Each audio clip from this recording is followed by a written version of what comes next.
আকাশবাণী কলকাতা। স্থানীয় সংবাদ পড়ছি সুস্মিতা সেন। বিশেষ বিশেষ খবর হলো, প্রধানমন্ত্রী নরেন্দ্র মোদী বলেছেন, দেশবাসী এখন স্বদেশী ভাবনায় অনুপ্রাণিত হয়ে দেশে নির্মিত পণ্য কিনতে উৎসাহিত হচ্ছেন।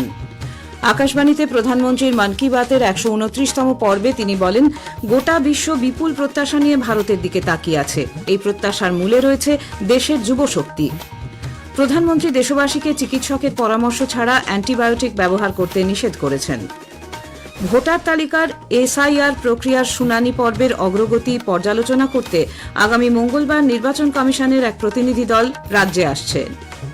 এসআইআর এর কাজে গুরুত্বপূর্ণ অবদানের স্বীকৃতি দিতে নির্বাচন কমিশন ২৫শে জানুয়ারি জাতীয় ভোটার দিবসে বিএলওদের শংসাপত্র দেবে।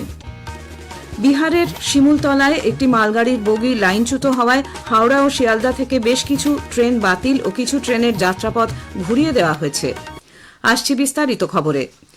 প্রধানমন্ত্রী নরেন্দ্র মোদী বলেছেন, স্বদেশী ভাবনা প্রত্যেক দেশবাসীর হৃদয়ে প্রথিত। আকাশবাণীতে আজ মন কি বাতের ১২৯তম পর্বে তিনি বলেন, মানুষ এখন সেই সব পণ্যই কিনছেন যেখানে একজন ভারতীয়ের পরিশ্রম রয়েছে এবং যে পণ্যে দেশের মাটির গন্ধ রয়েছে। साल के अंत में अयोध्या में राम मंदिर पर ध्वजारोहण के कार्यक्रम ने हर भारतीय को गर्व से भर दिया। स्वदेशी को लेकर भी लोगों का उत्साह खूब दिखाई दिया। लोग वही सामान खरीद रहे हैं जिसमें किसी भारतीय का पसीना लगा हो और जिसमें भारत की मिट्टी की सुगंध हो। आज हम गर्व से कह सकते हैं 2025 ने भारत को और अधिक आत्मविश्वास दिया है। জাতীয় স্তোত্র বন্দে মাতরমের ১৫০ বছর পূর্তি উপলক্ষে প্রধানমন্ত্রী দেশবাসীকে তাদের বার্তা ও পরামর্শ পাঠানোর আহ্বান জানিয়েছিলেন। দেশবাসী যেভাবে উৎসাহ ও উদ্দীপনার সঙ্গে এতে অংশ নেন তাতে সন্তোষ ব্যক্ত করেন শ্রী মোদী। यही जज्बा तब भी देखने को मिला जब वंदे मातरम के 150 वर्ष पूरे हुए। मैंने आपसे आग्रह किया था कि हैशटैग वंदे मातरम 150 के साथ अपने संदेश और सुझाव भेजे। देशवासियों ने इस अभियान में बढ़ चढ़कर हिस्सा लिया।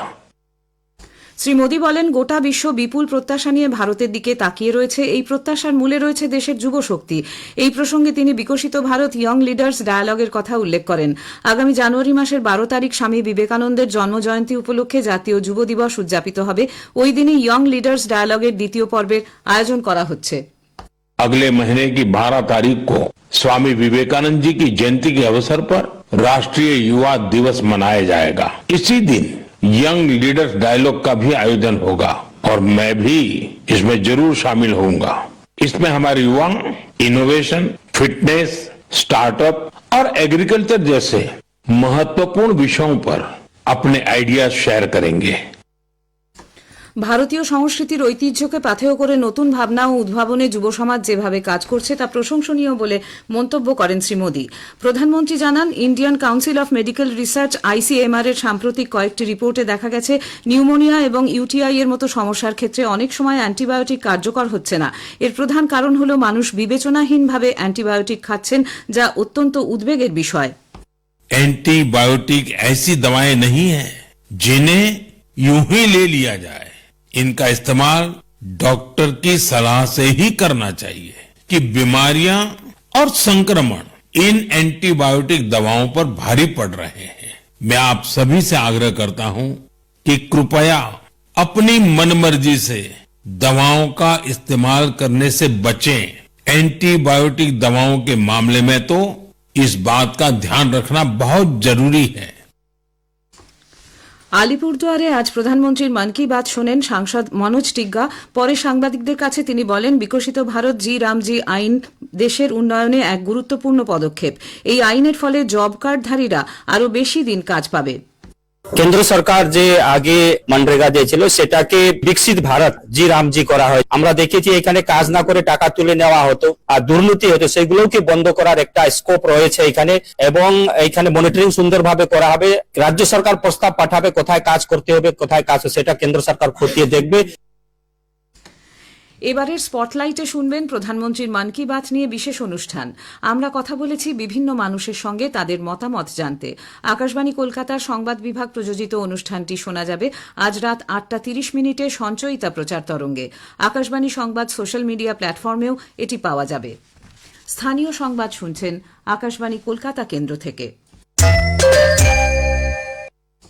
আমাদের সংবাদ শোনা যাচ্ছে ইউটিউব চ্যানেল আকাশবাণী সংবাদ বাংলা, ফেসবুক ও ইনস্টাগ্রাম আকাশবাণী সংবাদ কলকাতা এবং এক্স হ্যান্ডেল AIR নিউজ কলকাতাতে।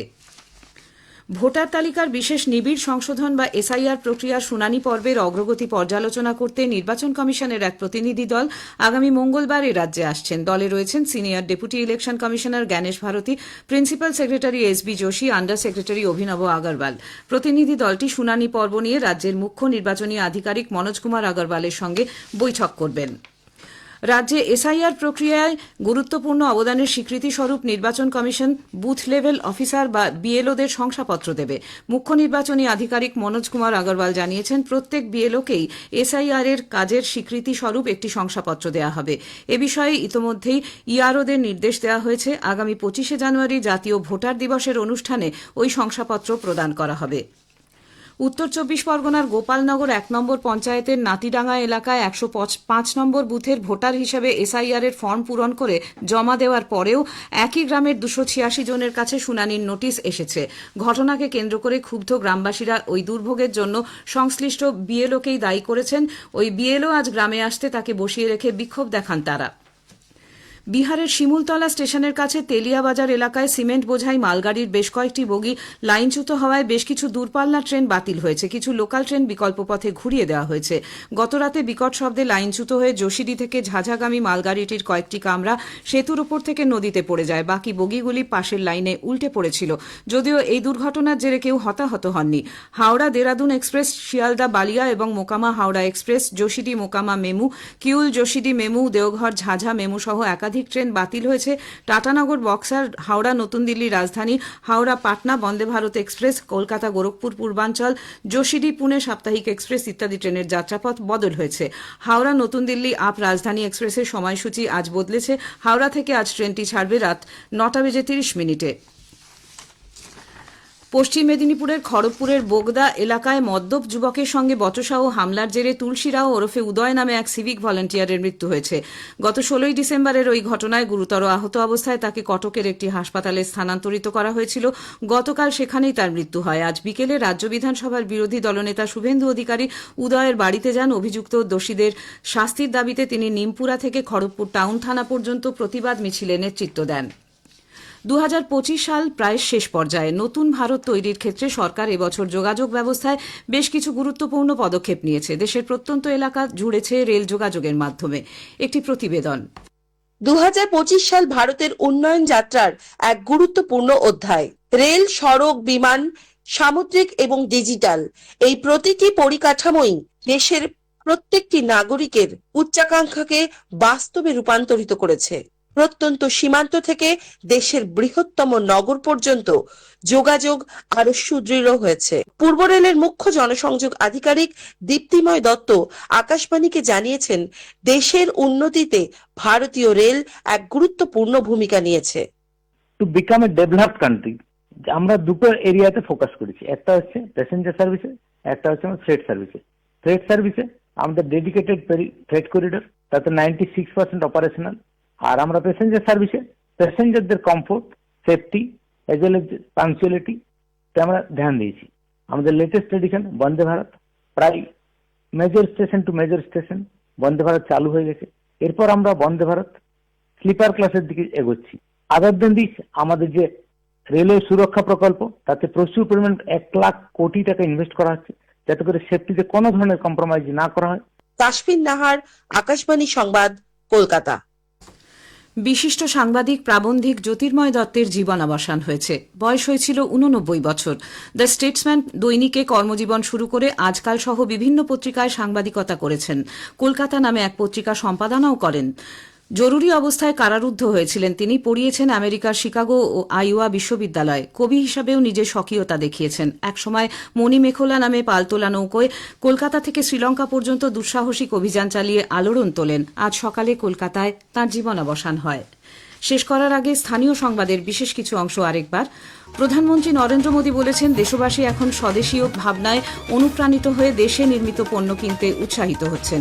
প্রধানমন্ত্রী দেশবাসীকে চিকিৎসকের পরামর্শ ছাড়া অ্যান্টিবায়োটিক ব্যবহার করতে নিষেধ করেছেন। স্থানীয় সংবাদ শেষ হলো।